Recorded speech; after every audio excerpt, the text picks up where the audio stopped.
I tend to think that as soon as you think you're a scholar or some form of a certified, uh, I guess you can say a certified graduate at something, then all of a sudden you feel like you are the authority in it because you got some paperwork that gave you that. But I don't vouch for that, though I have actually been to college and I do have paperwork and I do have diplomas. Actually, I have graduated from various different private schools. However, I don't even claim any of that. Believe it or not, I look at it like whatever you make literally from your head is essentially your graduate or your certificate, your graduation. When it produces anything, I don't care what it produces. I don't care if it produces a penny. When you make it and it comes from your head and nobody gave you that idea and you created this from out of thin air, this is true creativity. But I just want to quickly, of course, wish you guys a happy New Year. That those of you that celebrate it, and I call it a new annuity. Though I believe that we are still in that zero energy, trying to move out of it. But actually, I'm going to go ahead and try to move us out of it by talking about the number 8 and see if that'll help us to get out of it.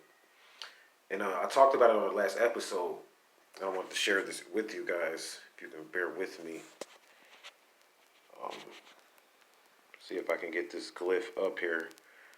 I'm going to work on getting better equipment, and I can really show you guys a lot more because I have a really keen eye, a sense for literature and books. However, I just want to point out this is the number 8, and above it, you see an hourglass here listed. And this is what I was speaking about on the other episode. This is the glyph for the number 8. And some of this looks like gang shit, like gang literature, right? And that's what I'm pointing out because I learned more from gangs, believe it or not, on an academic level. That I've made more money. Let's just put it like that. Numbers talk, money talks. I've made more money myself from the stuff that I learned from gang literature in the streets than I did from what I learned in college. And I've been in both worlds. I went to school for marketing and a few other things. And I learned more from the gang in the streets and literature that helped me to get to this metaphysical point where I'm at and produce money for myself than I did from all of that other stuff. And I'm pointing that out because when you look at that glyph for the number 8, I didn't realize at first that it was the infinite sign until I started researching symbols and stuff like that. And I'm like, whoa, this is like the similar to the hourglass or the infinite sign. And I started looking at that and realized that the number 8 or infinite is not really what we think it is. It's not infinite in the sense that it's unlimited. It's infinite in the sense that it's a cycle that if you don't know how to penetrate it, which is what the black dot represents, like a circle, it's like a circle or a cipher, which is a 0, right? A 0 is a cipher, actually is what it is.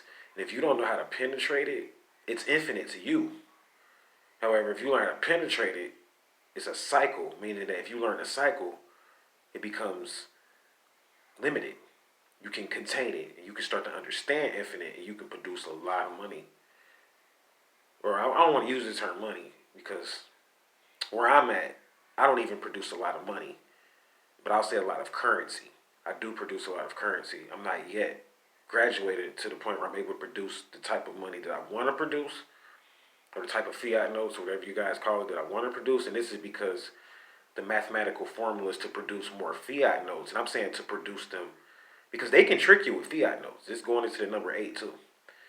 And they can, you know what I'm saying, use these fiat notes and make you think that you're financially free because you're carrying a bunch of fiat notes, but you're really just monetizing for someone else because you haven't did the proper work to have something backing these fiat notes that you are carrying around. You think you're free. They're Federal Reserve notes, and if you don't know how to monetize through the Federal Reserve and the Fed in a certain kind of way, you are not free yet. So even just because you got money, you'd be like, well, I got money, so why should I care about it? Listen to what you're saying.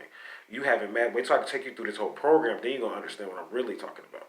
Once I take you through the whole Belzoni's Chamber and Number program, and for those people that's interested in my classes, I mean, we're gonna go through them, through and through in the classes. But I'm just saying publicly, I'm gonna take you through the same shit publicly. Like anything that I offer you privately is just like an accelerated course. I will eventually. It may take 2 years, but I'll eventually offer all of this publicly.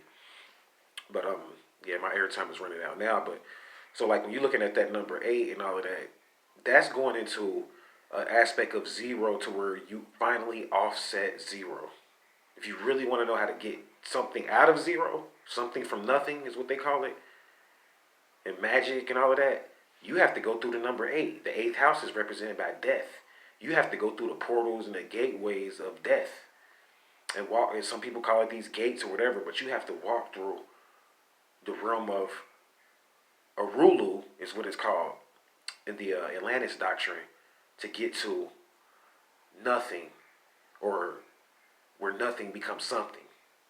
So if you can't go through Arulu and understand that particular doctrine, walk through those dark gates and those dark chambers, you'll never graduate into learning how to extract or turning something into nothing and literally mastering it. So the keys, those are the keys. The keys is essentially to learn how to work with infinite or infinite, something that's invisible that you can't see. That's what infinite is.